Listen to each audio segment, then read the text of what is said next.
Thank you for joining us from wherever you are. This is Midday Live. It's on DSTV 279, Go TV 106, also across all our social media platforms. This afternoon, some Ghanaian students who remain trapped in basements in troubled cities in Ukraine are racing against time to move out of danger as Russia's bombardment of Ukraine continues. In the cities of Sumy, Kharkiv, Dnipro and the like, hourly trigger sirens have meant several hundreds of people remain stranded without basic supplies. Here is a peek into one of the bunkers where some of the Ghanaian students have been seeking refuge over the last 5 days.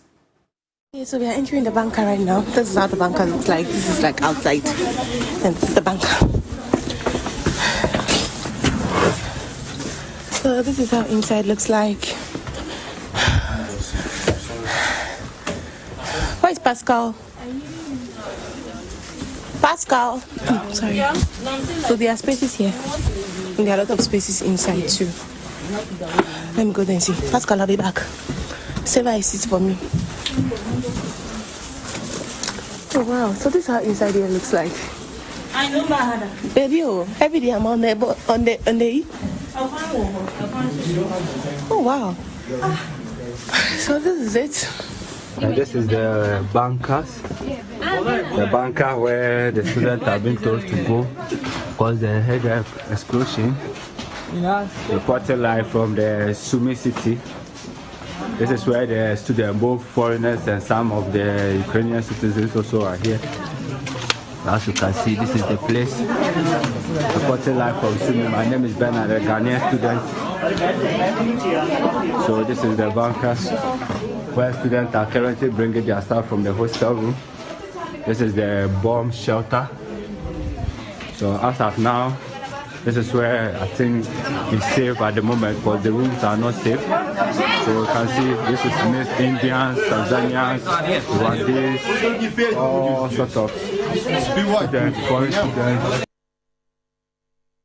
That's the situation with many of the Ghanaian students who are still left stranded in Sumy and other troubled cities in Ukraine, together with other nationals who are seeking refuge in these bunkers because of the dangers. And we're told that trigger sirens continue to go up every hour, signaling some attacks in the area. We're going to be speaking to one of the students who managed to find his way out of Sumy through taxis, through the desert, through some forest, and finally has arrived in Budapest, Hungary. Thank you, Raymond Afo. Yesterday, when I spoke to you on this show, you were in transit. You are done in excess of 6 hours in a taxi through the forest. Now you have arrived in Budapest. Tell us, you're feeling relieved now, I imagine.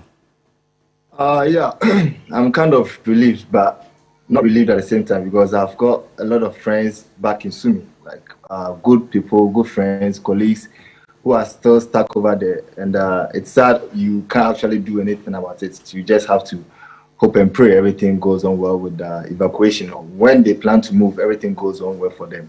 So yeah, it's really terrible, and then everything is going to be fine. I hope so. Okay, and yesterday when I spoke to you, you were in the company of 3 others who were embarking on that journey. What are the rest of the people?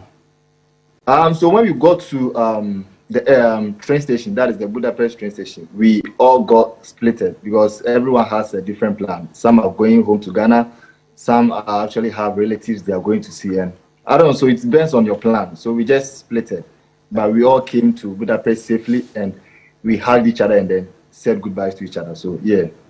So what is your plan now? Are you planning to stay there? Have you been in touch with any official, of Ghanaian descent, for example, and what's been the I've not talked to any official. I have a relative close by this country, so it's like a couple of hours away. So I would actually move maybe tomorrow because now I'm tired. It's been like 3 days, no sleep.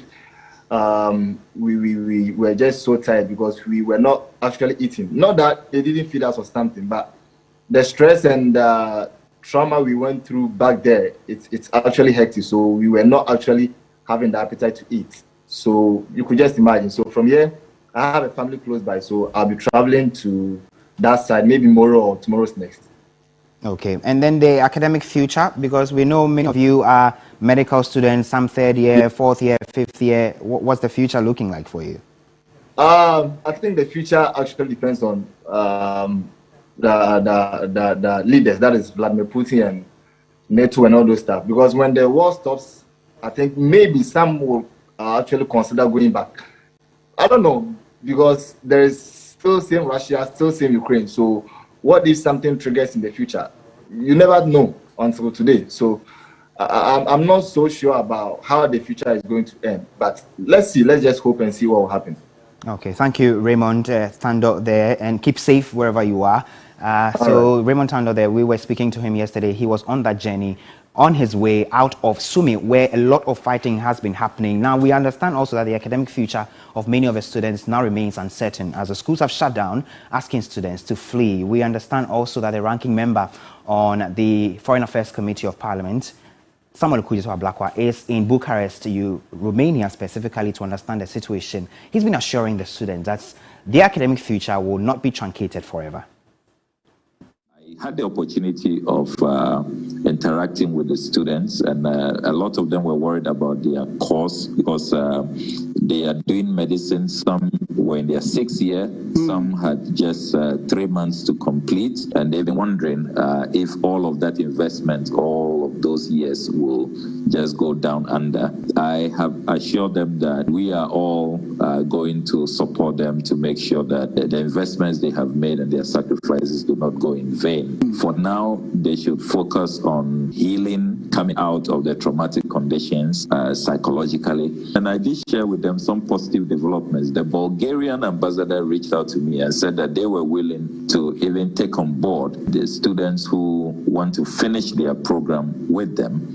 They will help them to finish. We can engage with the Ministry of Education in Ukraine and these university heads to see if they can complete their course even online, remotely.